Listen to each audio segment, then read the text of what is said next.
कि शिक्षित होना, डिग्री लेना है, जागृत होना नहीं है। जागृति का पहला सबक क्या है? चलो दूसरा तीसरा छोड़ो, दूसरा तीसरा चौथा छोड़ो। जागृति का पहला सबक क्या है? पहला लेसन क्या है? पहला लेसन है दुश्मन को जानो, दुश्मन को पहचानो। है किसी को पता? एक आदमी ने हाथ खड़ा किया, ये उसको पता है। दूसरा आदमी ने हाथ खड़ा किया, उसको पता है। ये लोगों को, दो चार लोगों को पता है। चलो ठीक है, हमारी सुनते सुनते होंगे मोबाइल पर, तो ये लोग मोबाइल पर सुनते सुनते ही जागृत हो गए होंगे। उनको हाथ खड़े करने वाले लोगों को पूछ लो, मोबाइल वामन मेश्राम का सुनते हैं। तो मैं मौलिक बात आपको बताना चाहता हूं। वो मौलिक बात क्या है कि जागृति का पहला सबक है दुश्मनों को जानो, दुश्मनों को पहचानो।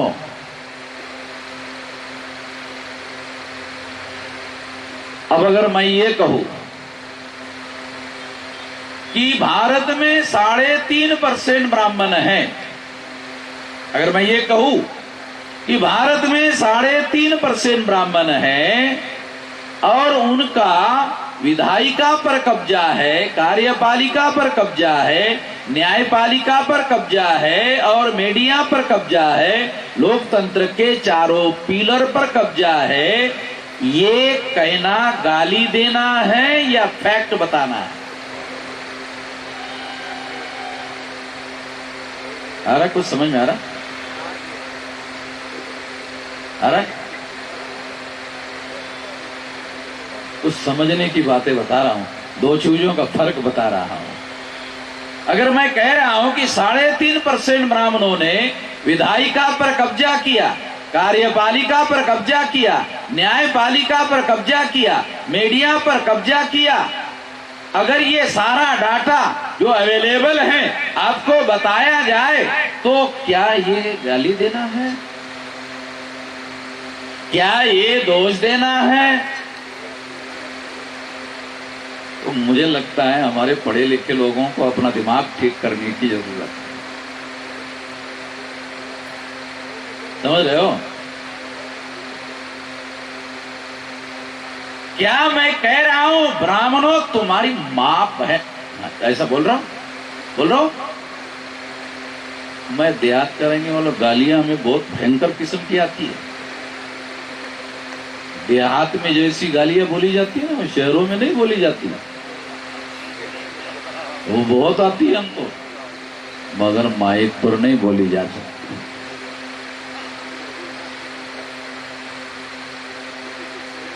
तो मैं आपको ये बता रहा हूं कि हमारे पढ़े लिखे लोगों को ये कहना बहुत ज्यादा जरूरी है कि दुश्मन को जानो, दुश्मन को पहचानो। इसका मतलब है अगर लोकतंत्र में सारी व्यवस्था पर जिन लोगों ने कब्जा किया, उन लोगों ने संगठित अपराध करने का काम किया। ब्राह्मण क्रिमिनल कम्युनिटी है। जो देश में 6,500 तहसीलें हैं, उसमें से 6,000 तहसीलों में ये कार्यक्रम चलाया जाएगा। और इतना बड़ा कार्यक्रम आज तक किसी संगठन के द्वारा नहीं चलाया गया है। किसी संगठन ने इतना बड़ा कार्यक्रम नहीं चलाया है। आप लोगों को इस बात की चिंता लगी रहती है कि हमारे लोग नहीं हो रहे हैं, हमारे लोग संगठित नहीं हो रहे हैं। तो मैं आप लोगों को ये बताना चाहता हूं कि इतना बड़ा और विशाल संगठन हमने बनाया, 2 आदमी भी हमारी बात नहीं सुनते थे। हमारी तजर्बे की बात आपको बता रहे हैं। 2 आदमी भी हमारी बात नहीं सुनते थे। जब हम 18 साल 3-4 महीने की हमारी उम्र थी, आज हमारी उम्र 66 साल चल रही है। यहां बहुत सारे ऐसे लोग भी होंगे, लगभग 48 साल से मैं ये जगाने का, जोड़ने का और संगठित शक्ति निर्माण करने का कार्य कर रहा हूं। तो लगभग 48 साल हो गए ये कर रहा हूं। तो इस कार्यक्रम में ऐसे बहुत सारे लोग होंगे जिनकी उम्र 48 साल भी नहीं होगी, और जिनकी उम्र 48 साल नहीं होंगी, जब मैंने इस काम को शुरू किया था तो पैदा भी नहीं हुए थे। तब से लेकर अब तक हम ये लोग काम कर रहे हैं, और 2 आदमी भी हमारी बात नहीं सुनते थे। तो आज जो है कन्याकुमारी से कश्मीर तक और साल भर चलने वाला कार्यक्रम 674 जिलों में पहुंचने वाला, 6000 तहसीलों में पहुंचने वाला, ये इतना बड़ा कार्यक्रम हम लोग चला रहे हैं। कुछ लोगों ने हमको पूछा कि इस कार्यक्रम को चलाने के लिए तो करोड़ों रुपए लगेगा। तो हमने कहा हाँ लगेगा। तो आपके पास कितना पैसा है? हमने कहा हमारे पास तो एक नया पैसा नहीं है। तो कहा कि कैसे चलाओगे? तो हमने कहा हमारे कार्यक्रम में देखने के लिए आ जाओ कैसे चलाओगे। तो वो आया और देखा कि हमें लाइन लगा कर लोग पैसा दे रहे हैं। तो उसके बाद हमने पूछा उसको, ये पंडाल देख रहे हो, ये स्टेज देख रहे हो, हमारे पास तो पैसा नहीं, हमने तो पैसा दिया नहीं। ये तो लोगों ने स्टेज खड़ा किया, ये पंडाल लोगों ने किया, ये सारा अरेंजमेंट उन्होंने किया, हमने तो उनको केवल तारीख दिया। हमारे पास क्या है? तारीख है। आज वामन मेश्राम के पास 10 लोग तारीख मांगने के लिए आते हैं और मैं एक ही आदमी को दे सकता हूं। वो तारीख मांगने वाले लोग कहते हैं कि हम लोग सारा खर्चा उठाएंगे और 1 लाख रुपया निधि भी देंगे। अब यहाँ के आयोजन करता लोगों ने आपने देखा नहीं क्या? 45,000 रुपये दिया ना, आपके सामने दिया ना। उन्हीं को पूछ लो ये खर्चा कहां से आया का, वो बोलेंगे हमने किया। इसके बावजूद और लोगों ने लाइन लगा कर दे दिया, तो लाख रुपए से ऊपर हो गया। क्यों हुआ? 48 साल से ये संगठित शक्ति निर्माण करने का कार्य कर रहे हैं।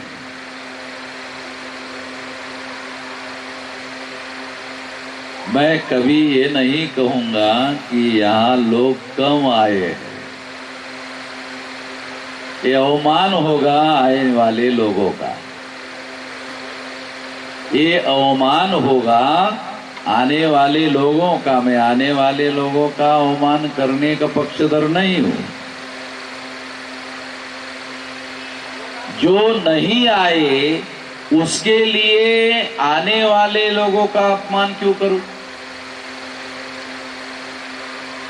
आ रहा? समझ में आ रहा? जो आए हैं उनके सम्मान में हमें बात करनी चाहिए। अगर उनके सम्मान में हम बात नहीं करते हैं तो आप क्या उम्मीद करोगे कि आज आए हुए लोग अगले मीटिंग में आएंगे? आ रहा कुछ समझ में? जो आए हैं, आप उनसे कैसे उम्मीद कर सकते हैं कि अगली बार अवमान करने के लिए लोग आएंगे? क्यों आएंगे? मैं होता तो यकीनन नहीं जाता।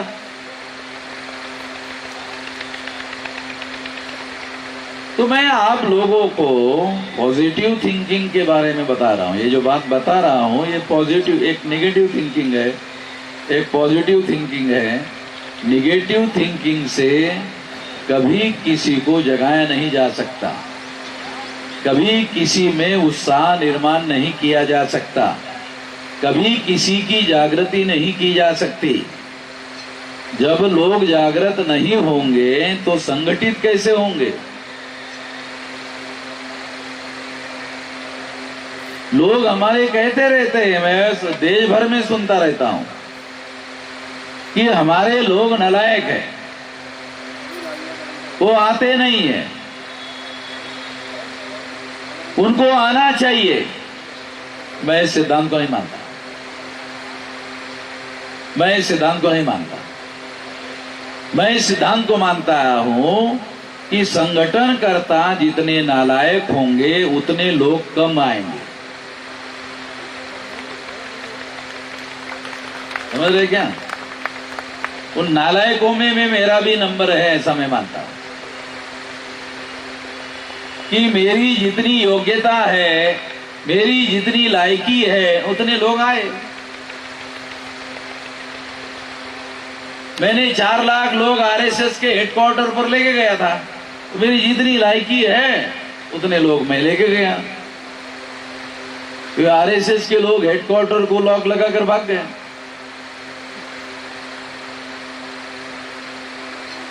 मैं ये बात आपको इसलिए बता रहा हूं कि जो जागृति है, जितनी जागृति होती है, लोग, एक सिद्धांत है, अपने आप लोग जागृत हो जाए। शिक्षित होना जागृत होना नहीं है। कितने लोगों को ये बात समझ में आती है? कितने हमारे पढ़े लिखे लोगों को, अनपढ़ों को छोड़ो, मैं अनपढ़ों को तो कह ही नहीं रहा, कितने हमारे पढ़े लिखे लोगों को ये बात समझ में आती है कि शिक्षित होना, डिग्री लेना है, जागृत होना नहीं है। जागृति का पहला सबक क्या है? चलो दूसरा तीसरा छोड़ो, दूसरा तीसरा चौथा छोड़ो, जागृति का पहला सबक क्या है? पहला लेसन क्या है? पहला लेसन है दुश्मन को जानो, दुश्मन को पहचानो। है किसी को पता? एक आदमी ने हाथ खड़ा किया, ये उसको पता है। दूसरा आदमी ने हाथ खड़ा किया, उसको पता है। ये लोगों को, 2-4 लोगों को पता है। चलो ठीक है, हमारी सुनते सुनते होंगे मोबाइल पर, तो ये लोग मोबाइल पर सुनते सुनते ही जागृत हो गए होंगे। उनको हाथ खड़े करने वाले लोगों को पूछ लो, मोबाइल वामन मेश्राम का सुनते हैं, तो मैं मौलिक बात आपको बताना चाहता हूं।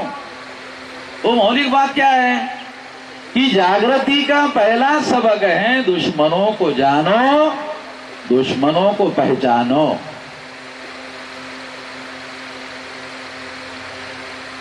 अब अगर मैं ये कहूं कि भारत में 3.5% ब्राह्मण हैं, अगर मैं ये कहूं कि भारत में 3.5% ब्राह्मण हैं और उनका विधायिका पर कब्जा है, कार्यपालिका पर कब्जा है, न्यायपालिका पर कब्जा है और मीडिया पर कब्जा है, लोकतंत्र के चारों पिलर पर कब्जा है, ये कहना गाली देना है या फैक्ट बताना है?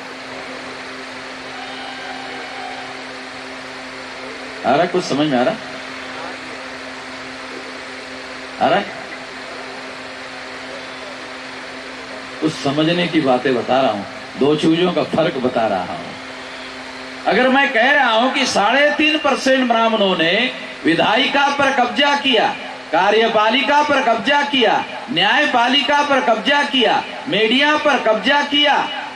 अगर ये सारा डाटा जो अवेलेबल है आपको बताया जाए तो क्या ये गाली देना है? क्या ये दोष देना है? तो मुझे लगता है हमारे पढ़े लिखे लोगों को अपना दिमाग ठीक करने की जरूरत है। समझ रहे हो? क्या मैं कह रहा हूं ब्राह्मणों तुम्हारी माप है, ऐसा बोल रहा हूं? मैं देहात करेंगे वालों गालियां हमें बहुत भयंकर किस्म की आती है। देहात में जैसी गालियां बोली जाती है ना वो शहरों में नहीं बोली जाती ना, वो बहुत आती है हमको, मगर माइक पर नहीं बोली जा सकती।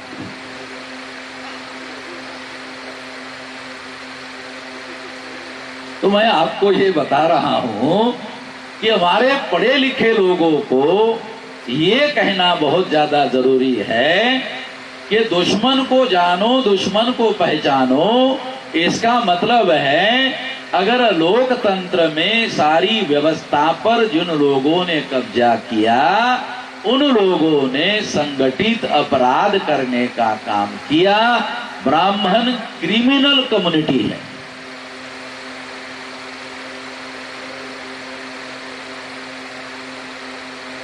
आ रहा कुछ समझ में? अरे जिनकी संख्या 3.5% है, जिनकी संख्या 3.5% है, वो लोग संसद की बहुसंख्य सीटों पर कब्जा कर रहे हैं। कैसे कर रहे हैं भाई?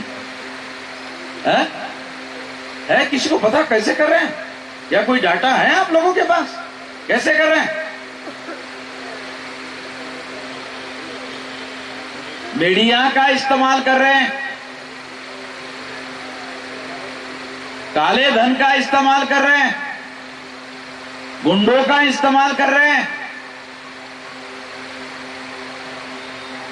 अब कर्नाटक में विधानसभा का चुनाव, अतीक अहमद की हत्या करने के पहले अखबारों में चर्चा शुरू हुई कि बीजेपी कर्नाटक में चुनाव हार रही है, कांग्रेस चुनाव जीत रही है।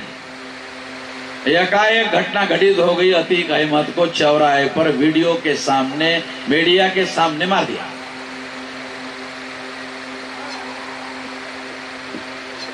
आ रहा कुछ समझ में आ रहा है?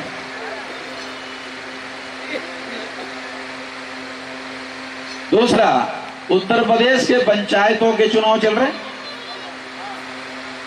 तो अखबार में विज्ञापन आया आदित्यनाथ का, आप लोगों ने पढ़ा नहीं होगा, कल के अखबार में पढ़ लो, फ्रंट पेज पर विज्ञापन है।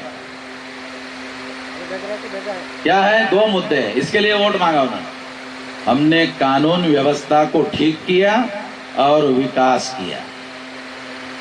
कानून व्यवस्था को ठीक किया का क्या मतलब है? क्या मैसेज दिया? अतीक अहमद को मार के हमने कानून व्यवस्था ठीक कर दिया। लिखना नहीं पड़ता है, पढ़ने वालों को समझ में आता है। मैसेज दे रहे हैं कि देखो इस देश में, उत्तर प्रदेश में अब चुनाव जीतना है पंचायत का, तो हिंदू मुसलमान करना होगा। शेड्यूल कास्ट के लोग संवैधानिक अधिकार के हकदार हैं शेड्यूल कास्ट के नाम पर। ओबीसी के लोग हकदार हैं ओबीसी के नाम पर संविधान के अनुसार। जब एससी एसटी ओबीसी का आदमी हिंदू बन जाता है तो उसका आरक्षण खत्म हो जाता है। ये कितने लोगों को समझ में आता है? आरएसएस के लोगों को आप जाके बोलो, आप बीजेपी में रह के, ये शेड्यूल कास्ट के लोगों को संख्या के अनुपात में अधिकार नहीं मिल रहे हैं। बीजेपी में रहकर ओबीसी के लोगों को 54% ओबीसी है, उनको उनके अधिकार नहीं मिल रहे हैं, तो क्या बोलेंगे बीजेपी के अंदर? अरे तुम हिंदू नहीं हो क्या? तुम शेड्यूल कास्ट की बात कर रहे हो? तुम बैकवर्ड की बात कर रहे हो? ये अंग्रेजों ने विभाजन किया है, ये अंग्रेजों की विभाजन की बात करते हो, ये तोड़ने की बात करते हो। हमने तुमको एससी और ओबीसी के नाम पर जोड़ा है क्या? हिंदू के नाम पर जोड़ा। आरक्षण की बात मत करो इधर अंदर। हो गया? आया समझ में? अरे बुड़बक बुड़बक ही यूज करते हो ना इस इलाके में शब्द। ये राष्ट्रीय स्तर का बुड़बक बनाने का अभियान है। जो हिंदू का जो अकाउंट है वो ब्राह्मण का अकाउंट है, और एससी एसटी ओबीसी के लोग जब हिंदू के नाम पर जमा हो जाते हैं तो ब्राह्मण के अकाउंट में जमा होते हैं। एससी के नाम पर अकाउंट होगा और जमा हो जाओगे तो एससी के अकाउंट में जमा हो रहे हो तो संख्या के अनुपात में अधिकार मिलेगा। एसटी के नाम पर संख्या के अनुपात में अधिकार मिलेगा, ओबीसी के नाम पर संख्या के अनुपात में अधिकार मिलेगा। हिंदू के नाम पर आपका अकाउंट हो जाएगा 0 और ब्राह्मण का 3.5% का अकाउंट हो जाएगा 85%। तो 3.5% ब्राह्मण अपराध करके तो सत्ता पर काबिज हो रहे हैं, अपराध करके तो कर रहे हैं। इसीलिए तो मैं कह रहा हूं ये ब्राह्मण जो है एक क्रिमिनल कम्युनिटी है। ये आप लोगों को एससी एसटी ओबीसी को बताना पड़ेगा। जब बताया जाएगा तो आपको पता चलेगा। क्या पता चलेगा? आप दुश्मन के बारे में जागृत हो गए हो, आप दुश्मन के बारे में जागृत हो रहे हो। जब दुश्मन के बारे में जागृत होगे तो माना जाएगा आपको पहला सबक समझ में आ गया। दूसरा तीसरा चौथे सबक की छोड़ो, पहला ही मालूम नहीं है। पहला सबक मालूम नहीं है और पहला सबक मालूम करने के बारे में ही कंफ्यूज है।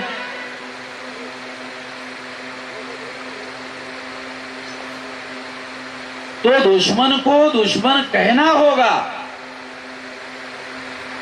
अगर ब्राह्मण दुश्मन है तो कहना होगा ब्राह्मण दुश्मन है।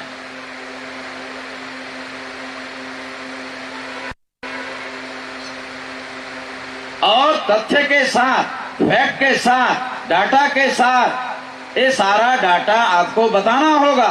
ये बताना ब्राह्मण को दोष देना नहीं है,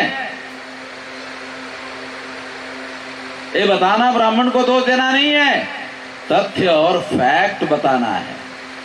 जागृति करने के लिए ये तथ्य लोगों को बताया जाना जरूरी है। अगर ये तथ्य और ये सत्य आपको नहीं बताया जाएगा तो फिर आप जागृत कैसे होंगे? अगर आप जागृत नहीं होंगे तो पहला सबक कैसे पूरा होगा? अब पहला ही सबक नहीं पूरा होगा तो आप जागृति के आधार पर संगठन निर्माण करने का काम करना है। कैसे होगा? दुनिया में परिवर्तन संगठित शक्ति के बल पर आया या केवल संख्या के बल पर? हमारे लोगों को तो यह भी समझ में नहीं आता, संख्या का बल और जागृत लोगों का संगठन दो एक नहीं है, दो अलग अलग बातें हैं। ये भी समझ में नहीं आता। हम कहते हैं हमारी संख्या 85%, अगर 85% है इससे काम हो जाएगा? ये तो हो जाना चाहिए था। 26 जनवरी 1950 को बाबा साहब अम्बेडकर ने हमारे लोगों को वोट का अधिकार दे दिया, तो हो जाना चाहिए था। तो अपने आप नहीं होता है ना। अपने आप नाम का जो सिद्धांत है दुनिया में कभी कामयाब नहीं होता है। अपने आप हो जाए, अपने आप कैसे होगा? अपने आप दुनिया में कुछ नहीं होता। जो कुछ होता है वो करने से होता है। आपको पहले लक्ष्य निर्धारित करना पड़ेगा। लक्ष्य निर्धारित करने के लिए प्लानिंग बनाना पड़ेगा। प्लानिंग कन्वर्ट इनटू एक्शन करना पड़ेगा और फिर सारी ऊर्जा उस काम में बुद्धि, पैसा, हुनर, समय, श्रम लगाना होगा, तब जाकर होगा। और ये बुद्धि, पैसा, हुनर, समय, श्रम अपने आप होने वाला नहीं है, ये प्रयास से होगा। इसलिए आपको मैंने बताया कि हमारी दो बात लोग नहीं सुनते थे। अभी सारे देश भर में 40 करोड़ रुपया लोग हमको देते हैं, 40 करोड़ रुपया। तो जागृत नहीं है ऐसा मैं कह दूं उनको, जो देने वाले हैं मुझे है? जो 40 करोड़ रुपया मुझे दे रहे हैं, मैं उनको कह दूं कि वो जागृत नहीं है? मैं तो नहीं कह सकता। हाँ, इतना जरूर कह सकता हूं अपने लोगों को कि इतने ही जागृति से हमारा लक्ष्य पूरा होने वाला नहीं है। हमें आगे बढ़ना होगा, हमें आगे बढ़ना होगा और आगे बढ़कर ये काम करना होगा। इसलिए जितने आए उनको साथ में लेकर, जो नहीं आए उनके लिए अगला प्लानिंग बनाकर, है समझ में? जो आए उनको साथ में लेकर, जो नहीं आए उनको जगाने का प्लानिंग बनाकर इस मामले को आगे बढ़ाना होगा। लोग अपने आप दुनिया में इकट्ठा नहीं होते हैं, लोग अपने आप जागृत नहीं होते हैं। लोगों को संगठित करना पड़ता है। संगठित करने वाले लोगों के सफलता पर निर्भर करता है कितने लोग आए। ये मौलिक बात हमको समझना होगा। इसलिए मैं आप लोगों से अनुरोध करता हूं कि आप लोग यहां सुनने के लिए आए। आप लोगों को कुछ बात समझ में आएगी तो आपकी जिम्मेदारी है कि यहां से जाकर 10 लोगों को बात समझाओ, 10 लोगों को बात समझाओ। अगली बार कार्यक्रम होगा, अकेले मत आना, उन 10 लोगों को साथ में लेकर आना। तो यहां जगह कम पड़ जाएगी। आयोजक लोगों को लगेगा कि अगले बार जरा कुर्सियां ज्यादा डालना पड़ेगा, उनको ऐसा लगेगा। तो ये संगठित कार्य करने का एक तरीका है जो मैं अपने तजुर्बे से, मैं 66 साल की उम्र है, 48 साल से काम कर रहा हूं। निराशा किसी समस्या का समाधान नहीं है। आशावाद ही लोगों में आशावाद पैदा करता है। निराशा का प्रचार करने से आत्महत्या करने वाले लोगों की संख्या बढ़ेगी। निराशा का प्रचार प्रसार करने से आत्महत्या करने वाले लोगों की संख्या बढ़ेगी। इससे कौन सी समस्या का समाधान होगा? इससे तो किसी समस्या का समाधान नहीं होगा। तो इसलिए साथियों, हम लोगों को ये सारी बातें ध्यान देना बहुत ज्यादा जरूरी है, ये समझना बहुत ज्यादा जरूरी है। इसलिए मैं आप लोगों को ये बात कह रहा हूं। अब मैं जिस विषय पर ईवीएम मशीन के बारे में कुछ बातें मैं आप लोगों को बताना चाहता हूं जो बहुत गंभीर है। 8 अक्टूबर 2013 को सुप्रीम कोर्ट ने ईवीएम मशीन के ऊपर फैसला दिया और सुप्रीम कोर्ट ने कहा कि ईवीएम मशीन के द्वारा फ्री, फेयर एंड ट्रांसपेरेंट चुनाव नहीं हो सकता। मैं अपनी बात नहीं कह रहा हूं, मैं आपको सुप्रीम कोर्ट के जजमेंट की कॉपी बताना चाहता हूं। ये सुप्रीम कोर्ट का जजमेंट है 8 अक्टूबर 2013। सुप्रीम कोर्ट ने निर्णय दिया 8 अक्टूबर 2013 को कि ईवीएम मशीन के द्वारा फ्री, फेयर एंड ट्रांसपेरेंट चुनाव नहीं हो सकता। फ्री यानी भ्रष्टाचार मुक्त चुनाव नहीं हो सकता, फेयर यानी निष्पक्ष चुनाव नहीं हो सकता, ट्रांसपेरेंट यानी पारदर्शी चुनाव नहीं हो सकता। ये सुप्रीम कोर्ट ने कहा। तो सुप्रीम कोर्ट ने यह निर्णय दिया। क्या कहा सुप्रीम कोर्ट ने? फ्री, फेयर एंड ट्रांसपेरेंट चुनाव नहीं हो सकता। ये तीनों शब्दों को मिला दो तो एक शब्द बनता है, ईवीएम मशीन के द्वारा घोटाला करके चुनाव हो रहा है। 3 शब्दों को मिलाकर घोटाला शब्द बनता है। तो सुप्रीम कोर्ट ने फैसला दिया। सुप्रीम कोर्ट क्या है? सुप्रीम कोर्ट क्या है?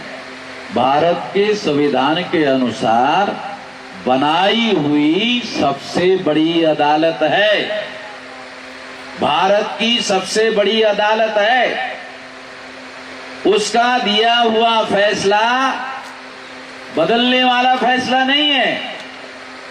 आपके यहां पर अगर मैजिस्ट्रेट ने फैसला दिया, जिला कोर्ट में बदल सकता है। क्यों? तहसील कोर्ट के मैजिस्ट्रेट के ऊपर जिला कोर्ट है, बदल सकता है। सुप्रीम कोर्ट के ऊपर कोई कोर्ट नहीं है, इसलिए सुप्रीम कोर्ट का दिया हुआ फैसला बदल नहीं सकता। एक तो भाई ये बात ध्यान रखो, ये संविधान की निर्माण की भी अदालत है, सबसे बड़ी अदालत है, संवैधानिक अदालत है। इसका दिया हुआ फैसला संविधान के अनुसार कानून का दर्जा हासिल है। तो सुप्रीम कोर्ट ने कहा फ्री, फेयर एंड ट्रांसपेरेंट चुनाव नहीं हो सकता।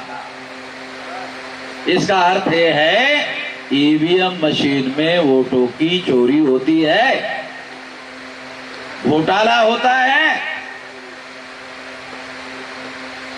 ये कोई छोटा मोटा फैसला है? ये सुप्रीम कोर्ट का फैसला है। इसलिए सुप्रीम कोर्ट ने निर्णय लिया कि जब ईवीएम मशीन के द्वारा फ्री, फेयर एंड ट्रांसपेरेंट चुनाव नहीं हो सकता, घोटाले से चुनाव हो रहा है, तो इस घोटाले को रोकना होगा। सुप्रीम कोर्ट ने सोचा घोटाले को रोकना होगा। रोकने के लिए सुप्रीम कोर्ट ने दूसरा फैसला दिया। दूसरा फैसला क्या दिया? पेपर ट्रेल मशीन लगाना होगा। ईवीएम मशीन के साथ साथ पेपर ट्रेल मशीन लगाना होगा। जब से पेपर ट्रेल मशीन लगी, तब से इस देश में 26 जनवरी 1950 से लेकर आज तक 3 तरीके से आप लोग वोट डाल रहे हैं। वो 3 तरीके क्या हैं आपको बताता हूं, तो आपको घोटाला समझ में आ जाए। 26 जनवरी 1950 को संविधान लागू हुआ। 1952 को प्रथम लोकसभा का चुनाव घोषित हुआ, और जब चुनाव हुआ तो बैलेट पेपर से चुनाव होता था। आप बूथ पर जाते थे तो आपको बूथ के कर्मचारी चुनाव आयोग के बैलेट पेपर देते थे, तो आप देखते थे, बैलेट पेपर देखते थे कि कौन कौन कैंडिडेट है।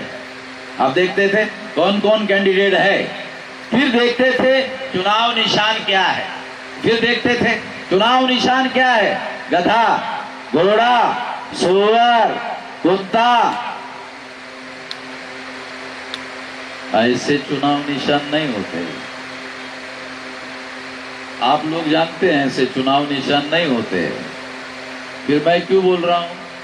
इसलिए बोल रहा हूं कि मुझे उदाहरण देकर समझाना पड़ेगा ना आपको, तब तो आपको समझ में आएगा कि घोटाला हो कैसे रहा है। मैं भाषण तो करता नहीं हूं, तो समझाता हूं, तो समझाने के लिए बता रहा हूं। तो जब आप देखते थे चुनाव निशान क्या है, तो फिर उस समय क्या होता था? उस समय बैलेट पेपर होता था, तो वोट डालने का तरीका होता था, तो आप मोहर उठाते थे, मोहर उठाते थे ना, मोहर उठाते थे, देख अरे शाही नहीं है, तो फिर क्या करते थे आप? शाही का पैड देख के ऐसे लगाते थे ना, फिर अरे शाही लग गई है। फिर देखते थे गधा कहाँ है, गधा कहाँ है, गधा कहाँ है, दिखाई दी गधा है, फिर आहा लग गया है, जहां मैं लगाना चाहता था वहीं पर लग गया है। और जब देखते थे कि बराबर लग गया है, तो फिर आप क्या करते थे? ऐसा फोल्ड करते थे, अरे बड़ा हो गया है, थोड़ा छोटा करना होगा, फिर छोटा करते, फिर और छोटा करते थे, और छोटा करने के बाद बैलेट बॉक्स में डाल देते थे। डालने के बाद निश्चिंत होकर अपने घर में जाते थे, ये सोचकर जाते थे कि मैंने जिस कुत्ते को वोट दिया है, मेरा वोट उस कुत्ते के नाम पर जमा हो गया है, ऐसा सोचकर आप लोग घर में चले जाते थे। यही ना होता था बैलेट पेपर में। अब ईवीएम आ गए, ये तो बैलेट पेपर हो गया, अब ईवीएम आ गई। ईवीएम आ गई, आपने बटन दबाया, अब ईवीएम आ गई 2004 में, 2009 में आपने बटन दबाया, बटन दबाया तो आपका चुनाव निशान जो लोगों का है उस पर मोहर लगी कि नहीं लगी आपने देखा, दिखाई नहीं दिया, देखा दिखाई नहीं दिया। जब दिखाई नहीं दिया तो आपको लगा कि मेरा वोट इधर उधर तो नहीं गिर गया। चुनाव आयोग के कर्मचारी ने देखा ये वोटर कंफ्यूज है। चुनाव आयोग का कर्मचारी आया, अब कहने लगा वोटर को, क्या कहने लगा? हो गया। चुनाव आयोग का कर्मचारी ने वोटर को क्या कहा? हो गया। अच्छा हो गया? हाँ हो गया। किधर से आए थे? इधर से आए, इधर जाओ जाओ जाओ, हो गया, हो गया, जाओ। भगा दिया? पहले यहां खड़ा रहेगा तो पता नहीं हंगामा करेगा। उसको बैलेट पेपर पर आंखों से दिखाई देता था, अपने आंखों के सामने मुहर लगाता था, अपने चश्मे से कभी कभी देख लेता था, इंश्योर कर लेता था, गारंटी कर लेता था, खातरी कर लेता था कि मैंने जिसको वोट दिया उसी के नाम पर जमा हुआ या नहीं हुआ। बैलेट पेपर पर वो गारंटी करता था। ईवीएम मशीन में वोट कहां जमा हुआ दिखाई नहीं दिया। जो ईवीएम मशीन 2004 में थी पारदर्शी नहीं थी। इस सुप्रीम कोर्ट ने अपने जजमेंट में लिखा, क्यों लिखा? आंखों से दिखाई नहीं देता था, इसलिए सुप्रीम कोर्ट ने लिखा ईवीएम मशीन पारदर्शी नहीं है, क्योंकि आंखों से दिखाई नहीं दे रहा था। इसलिए साथियों, ये समझना, ये जानना बहुत ज्यादा जरूरी है। जब नहीं दिखाई देता था, इसके बावजूद भी आपका वोट ईवीएम में चला गया। ईवीएम में जाने के बाद आपका वोट ईवीएम में जमा हो गया। उसको कहते हैं इलेक्ट्रॉनिक रिकॉर्ड। टेक्निकल लैंग्वेज में उसको क्या कहते हैं? Electronic record. ये बैलेट पेपर पर आंखों से दिखाई देता है, ये फिजिकल एविडेंस है, इसका वेट है, साइज है। ईवीएम मशीन में आपका वोट गया, उसका कोई फिजिकल एविडेंस नहीं।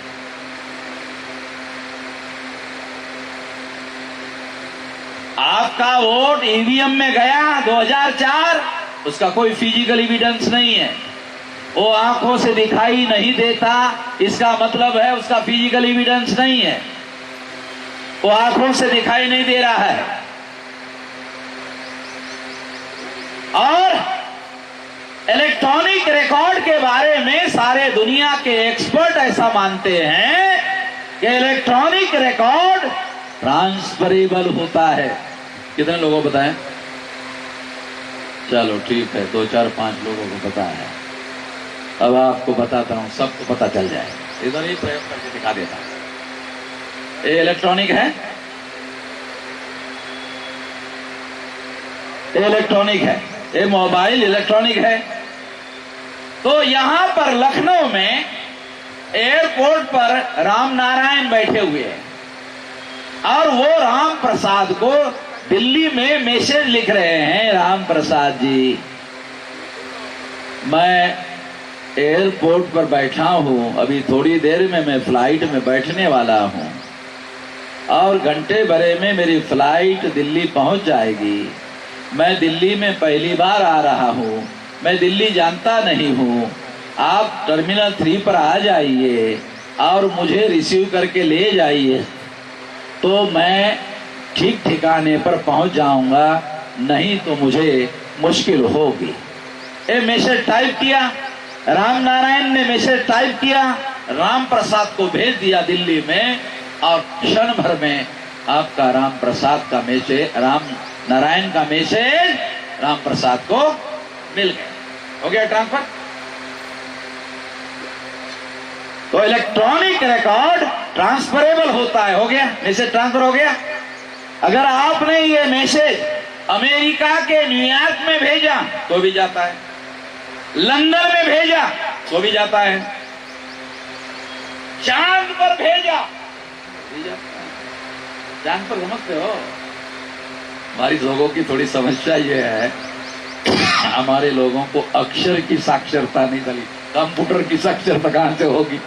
एक साक्षरता है अक्षर की साक्षरता और दूसरी है कंप्यूटर की साक्षरता। अक्षर की साक्षरता नहीं, कंप्यूटर की साक्षरता कहां से होगी? पढ़े लिखे लोगों को कंप्यूटर की बातों की साक्षरता समझ में नहीं आती, बाकी लोगों का क्या है?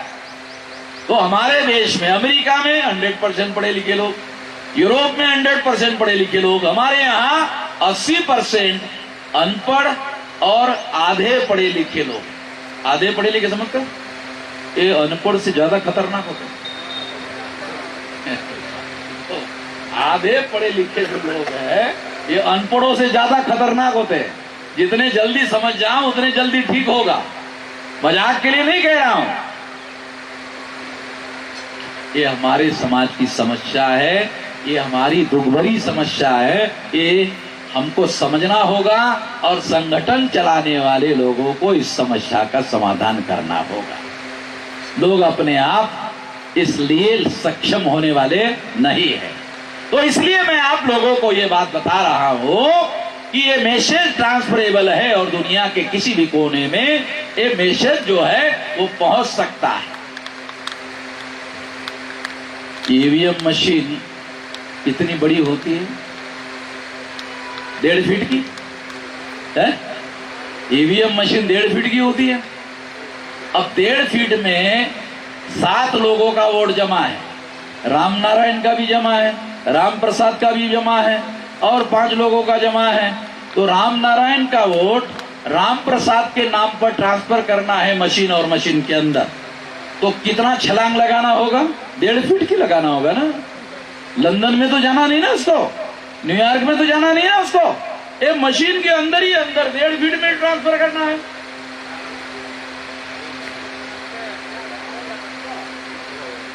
अभी आपको, क्योंकि ये सारे सबूत लेकर ही हम लोग चल रहे हैं, ये पार्लियामेंट में राज्यसभा में चर्चा हुई और राज्यसभा में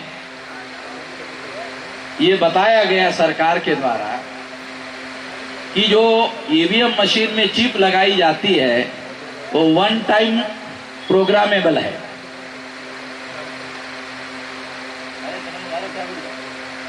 सरकार ने बताया, चुनाव आयोग ने बताया कि ईवीएम मशीन में जो चिप लगाई जाती है वो 1 टाइम प्रोग्रामेबल है। तो एक पत्रकार ने चिप बनाने वालों को पूछा कि क्या ये चिप जो है 1 टाइम प्रोग्रामेबल है? तो लिख कर दिया कंपनी ने, नहीं, ये दोबारा भी प्रोग्रामिंग हो सकता है। ये डॉक्यूमेंट्री है राज्यसभा के अंदर का, राज्यसभा में चर्चा हो रही है, रिकॉर्ड पर है। इसका मतलब जानते हो? ईवीएम मशीन में जो चिप लगी हुई है वो 1 टाइम प्रोग्रामेबल नहीं है, 2 टाइम प्रोग्रामेबल है। और चुनाव आयोग घोटाले में शामिल है और बाहर वालों को चुनाव आयोग के द्वारा ये जानकारी प्रोवाइड की जा रही है और एक जगह बैठ के ईवीएम मशीन में दोबारा प्रोग्रामिंग किया जा रहा है। अरे समझ, ये दोबारा प्रोग्रामिंग किया जा रहा है। और जो चुनाव नहीं जीतना चाहिए वो जीत रहा है और जो जीतना चाहिए वो हार रहा है। ये सारे रिकॉर्डेड बातें एक कंपनी वालों ने लिख कर दिया। तो ईवीएम मशीन में जो चिप लगी है उसके द्वारा ये डाटा ट्रांसफर किया जा सकता है। और ये 1.5 फीट की मशीन है हजारों किलोमीटर जाने की जरूरत नहीं है, उधर ही उधर होता है। ये सारा खेल चल रहा है और ये सारा खेल मशीन के अंदर ही अंदर हो रहा है, बाहर किसी को दिखाई नहीं दे रहा। ये सारा खेल मशीन के अंदर ही अंदर हो रहा है और बाहर किसी को दिखाई नहीं दे रहा है।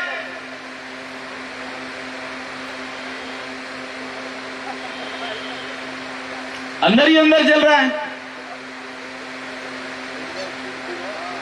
इस बात को ध्यान में रखते हुए सुप्रीम कोर्ट ने इस घोटाले को पकड़ने के लिए पेपर ट्रेल मशीन लगाया।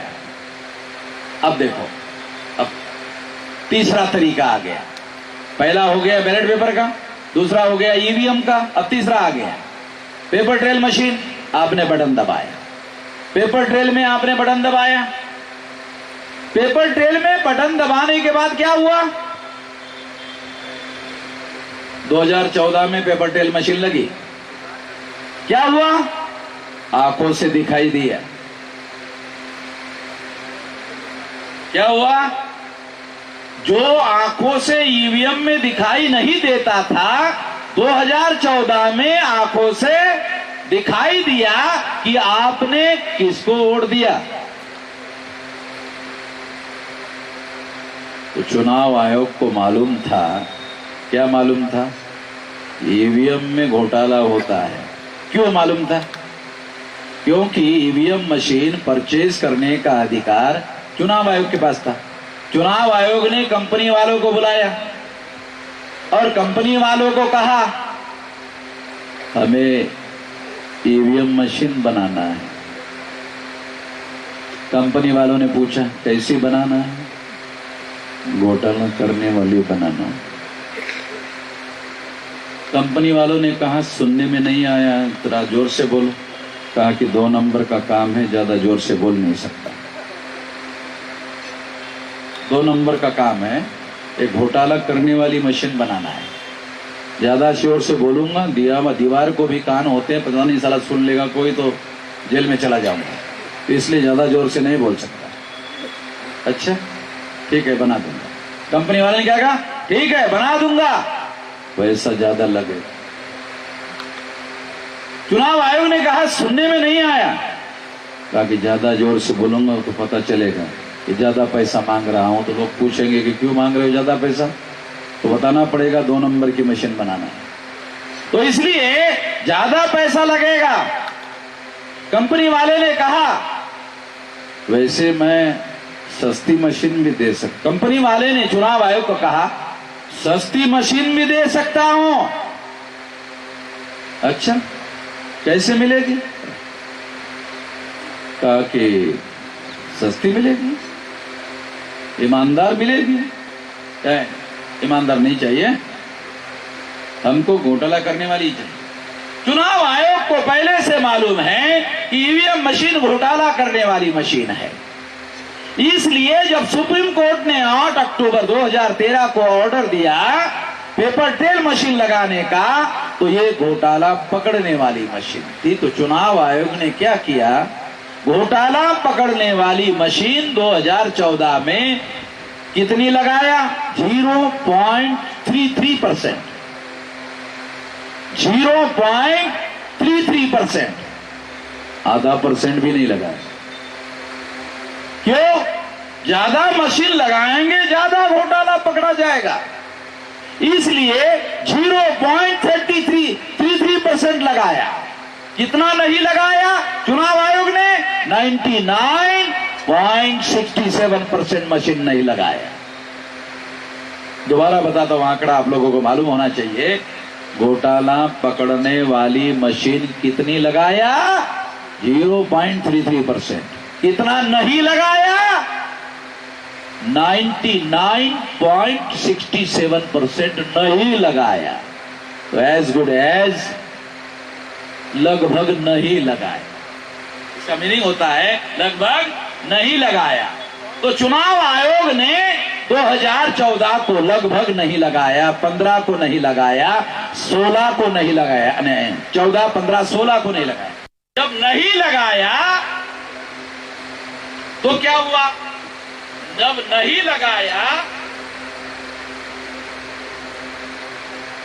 मैं सुप्रीम कोर्ट गया।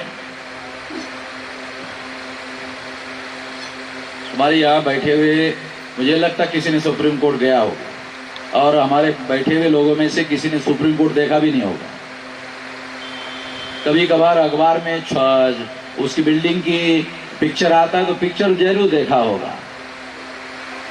हम सुप्रीम कोर्ट में गए। सुप्रीम कोर्ट जानते हो जाने का मतलब? वहां अगर आपके पास ठोस सबूत नहीं है तो सुप्रीम कोर्ट के जज जो है वकील के मुंह पर फाइल फेंक के मारते हैं। हम सुप्रीम कोर्ट में गए, केस रजिस्टर किया, केस एडमिट हुआ और सुप्रीम कोर्ट ने नोटिस इशू किया। चुनाव आयोग का वकील आया, हमारे सवालों का जवाब नहीं दे पाया। सुप्रीम कोर्ट ने मेरे केस में मेरे फेवर में निर्णय दिया। 24 अप्रैल 2017 को सुप्रीम कोर्ट ने मेरे केस में मेरे फेवर में निर्णय दिया और कहा 2019 के लोकसभा चुनाव में घोटाला पकड़ने वाली 100% मशीनें लगाई जाएगी। आप लोगों ने 2014 से आगे 19 में जो घोटाला पकड़ने वाली 100% मशीनें लगी हुई देखी, 13.5 लाख मशीनें, वो मैंने लगवाई। सुप्रीम कोर्ट के द्वारा ये आदेश लेकर ईवीएम मशीन को घोटाला पकड़ने वाली मशीन मैंने लगवाई। तो हम लोग कोई छोटी मोटी लड़ाई नहीं लड़ रहे हैं। सुप्रीम कोर्ट में जाना ही अपने आप में अभूतपूर्व बात है, और ये केस हमने जीता। ये डॉक्यूमेंट्री बातें बता रहा, हवाई बातें नहीं है। जब 2019 के चुनाव में घोटाला पकड़ने वाली 100% मशीनें लगाने का सुप्रीम कोर्ट ने आदेश दिया, तो ये आदेश की कॉपी नरेंद्र मोदी के पास पहुंची। प्रधानमंत्री कैसे बने? 2004-2009 में कांग्रेस ने घोटाला करके सरकार बनाई। घोटाले के सबूत डॉक्टर सुब्रमण्यम स्वामी ने इकट्ठा किए। डॉक्टर अडवाणी ने ऐलान किया इसके सारे देश के लोगों को, हम लोग बता देंगे कि कांग्रेस ने ईवीएम में घोटाला करके सरकार बनाई। कांग्रेस की सरकार 2013 में थी। उन्होंने सुषमा स्वराज और अरुण जेटली से संपर्क किया, जो दूसरे नंबर के बीजेपी के नेता थे। उन्होंने कहा कि नहीं, हम अडवाणी जी को कुछ नहीं कह सकते, वो बहुत बड़े नेता है, हमारी औकात नहीं है, अडवाणी जी को नहीं रोक लगा सकते। अडवाणी जी को कैसे रोका जाए? कांग्रेस का संकट खड़ा हो गया। कांग्रेस ने आरएसएस से संपर्क किया और आरएसएस को कहा, अगर अडवाणी जी रथ यात्रा निकालते हैं और ईवीएम का घोटाला बता देते हैं तो देश में आग लग जाएगी, देश खतरे में पड़ेगा। आरएसएस ने कहा देश को खतरे में नहीं डालने दिया जाएगा, देश को बचाया जाएगा। आरएसएस ने कांग्रेस को कहा, ऐसे हमें क्या फायदा होगा? ये तो ठीक है, देश बचाने की बात ठीक है, हमें क्या फायदा होगा? कांग्रेस ने कहा देश बचेगा, यही फायदा है। आप राष्ट्रवादी लोग हो, राष्ट्रभक्त लोग हो, आप राष्ट्रभक्त लोग हो, राष्ट्र ने बचना चाहिए, यही ना आप लोगों को कहते रहते हो। आरएसएस ने कहा, बीजेपी ने कहा, ये तो एससी एसटी ओबीसी को बुड़बक बनाने के लिए ना हम राष्ट्रवाद की बात कहते रहते हैं। आप हमारा स्लोगन हमारे ऊपर ही थोप रहे हो। अब मूर्ख नहीं है तो हमें क्या फायदा होगा ये बताओ।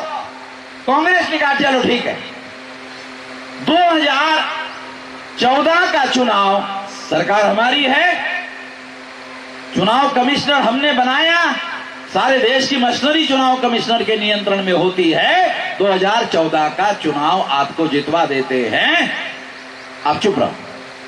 2004-2009 में हमने घोटाला करके सरकार बनाई, आप चुप रहो। आप 2014 का चुनाव जीत लो। आरएसएस ने कहा कांग्रेस को, आपने 2 बार घोटाला करके सरकार बनाई और आप हमको एक ही बार घोटाला करके सरकार बनाने की बात कर रहे हैं। बराबरी की बात नहीं है। अच्छा, बराबरी होनी चाहिए। कांग्रेस ने कहा तो आप भी 2 बार घोटाला करना चाहते हैं? नहीं, बराबरी की बात होनी चाहिए। आपने 2 बार घोटाला किया, हमको भी अवसर बराबरी का होना चाहिए। कांग्रेस और आरएसएस के बीच में समझौता हुआ कि 2 बार कांग्रेस ने 2004-2009 में घोटाला करके सरकार बनाई, इसके बदले में 2014-2019 में घोटाला करके कांग्रेस मदद करके सरकार बनाएगी बीजेपी की। इसके बदले में बीजेपी आरएसएस चुप रहेगी। कांग्रेस आरएसएस बीजेपी के घोटाले के बारे में चुप रहेगी और आरएसएस बीजेपी कांग्रेस के घोटाले के बारे में चुप रहेगी। तेरी भी चुप, मेरी भी चुप, चिड़ी चुप, कोई नहीं बोलेगा। इस वजह से घोटाला चल रहा है और आपको मालूम नहीं हो रहा है। इसीलिए मुझे मैदान में उतरना पड़ा, इसीलिए आपको जानकारी देने के लिए मुझे मैदान में उतरना पड़ा। नहीं तो कांग्रेस के विरोध की जानकारी बीजेपी वालों को बताना चाहिए था, बीजेपी वालों की जानकारी कांग्रेस वालों को बताना चाहिए था, आपको बताना चाहिए था। दोनों ने समझौता किया, इसलिए जानकारी नहीं बताई। ये सारे डॉक्यूमेंट्री एविडेंस है, ये कोई काल्पनिक कथा नहीं है, मुरारी बापू की कथा नहीं बता रहा हूं, ये सारे डॉक्यूमेंट्री एविडेंस है। इसलिए साथियों, जब ये बात इस लेवल पर चली तो इस तरीके से नरेंद्र मोदी 2014 में घोटाले से बने हुए प्रधानमंत्री है। नरेंद्र मोदी घोटाले से बना हुआ प्रधानमंत्री है, ऐलानिया कह रहा हूं। अब ये मीडिया वालों, ये कहां तक जा रही है? ये सारे दुनिया में जा रहा ना। ये सोशल मीडिया आप देख रहे हो, social media is not a local media, is a global media. New York में लोग देख रहे हैं, लंदन में इसको देख रहे हैं, सारे दुनिया में देख रहे हैं इसको, क्योंकि ये सोशल मीडिया है और सारे दुनिया में इसको देखा जा रहा है। ये कोई चैनल नहीं है भारत का आज तक जो केवल भारत में ही दिखाई देता हो। ये लोग सोशल मीडिया है and social media is a global media, is not a local media. ये सारे दुनिया में जा रहा है और सारे दुनिया में ये बात मैं पहुंचा रहा हूं कि नरेंद्र मोदी घोटाले से बना हुआ प्रधानमंत्री है। कुछ लोगों को ऐसा लगता है ये ऐसा इतना जोर से आदमी बोल रहा है, नरेंद्र मोदी से सारे दुनिया वाले डर रहे हैं और नरेंद्र मोदी दुनिया वालों से एफआईआर कर रहा है, ये वामन मेश्राम पर एफआईआर क्यों नहीं हो रहा है ना? सवाल है क्या? ये क्यों एफआईआर नहीं हो रहा है? ऐसे 3 फाइलें सबूत के हैं नरेंद्र मोदी के विरुद्ध और नरेंद्र मोदी को भी मालूम है वामन मेश्राम के पास सबूत है। केवल है ही नहीं, मोदी को भी मालूम है। तो मोदी को लगता है साला लेने के देने पड़ जाए तो हमारे झंझट में नहीं पड़ता, हमारे झंझट में नहीं पड़ता है। उसने क्या किया? नरेंद्र मोदी ने एफआईआर तो नहीं किया, क्या किया? हमारी खबर अखबार में नहीं आनी चाहिए, अखबार वालों को धमका दिया। एक है हमारी खबर टीवी में नहीं आनी चाहिए, ये उसको बोल दिया। ठीक है, वामन मेश्राम को जो बोलना है बोलो, मगर वो खबर नहीं आनी चाहिए। आती खबर? बिल्कुल नहीं आती। क्यों नहीं आती? इतनी बड़ी साला पंडित जी को टट्टी लग गई तो खबर आती है कि पंडित जी 4 दिन से टट्टी को जा रहे हैं, टट्टी जो है पतली लगी हुई है। एक डिटेल खबर आती है पंडित जी के टट्टी लगने की, और ये नेशनल इंटरेस्ट की खबर जिसने लोकतंत्र की हत्या करने का काम किया, और मैं ऐलानिया सबूतों के साथ बोल रहा हूं, मगर कोई मीडिया इसकी खबर नहीं छाप रहा। तो नरेंद्र मोदी जो कर सकता है कर दिया, एफआईआर। क्योंकि एफआईआर करेगा तो नरेंद्र मोदी एफआईआर करेगा तो फिर मुझे भी मौका मिलेगा ना कोर्ट में सबूत पेश करने का, है? मुझे भी तो मौका मिलेगा ना। लोगों को डर लगता है जेल में जाने का। गांधी जी जेल में जाते जाते ईमान हो गए। गांधी जी जेल में जाते जाते ईमान हो गए थे ना। तो हमें जेल में जाने का कोई डर नहीं है। मैं तो गुजरात में जेल में जाके वापस आ गया। जेल में जाने का जनहित में, लोकहित में, राष्ट्र हित में, संविधान के समर्थन में, लोकतंत्र के समर्थन में, संविधान के समर्थन में, देश के समर्थन में, ये तो जेल में जाना पड़े तो जाना पड़ेगा। तो इसलिए साथियों हम ये बोल रहे, ठोक के बोल रहे हैं कि 2014 में नरेंद्र मोदी घोटाले से बना हुआ प्रधानमंत्री है और 24 अप्रैल 2017 का लोकसभा 19 के चुनाव के पहले का ऑर्डर, ये ऑर्डर नरेंद्र मोदी के पास पहुंचा और पहुंचने के बाद नरेंद्र मोदी को लगा अब चुनाव जीतना थोड़ा मुश्किल होगा। क्यों? वामन मेश्राम ने टांग अड़ा दिया है। नरेंद्र मोदी, आरएसएस और भाजपा ने कांग्रेस से संपर्क किया और कहा कि आपने 2 बार घोटाला किया, हम चुप रहे, हम एक बार सरकार बनाने में आपने मदद की, अब 2019 के चुनाव में आप हमारी मदद करो।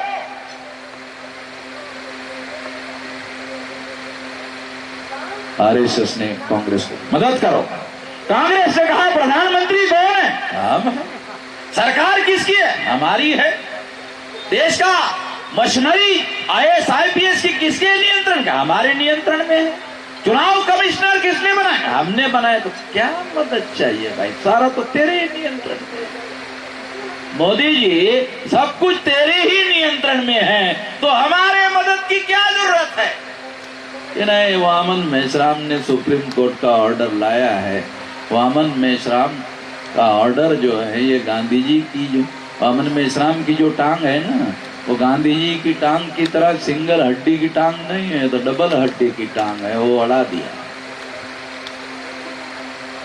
ये मुश्किल है। तो कांग्रेस को कहा आप मदद करो।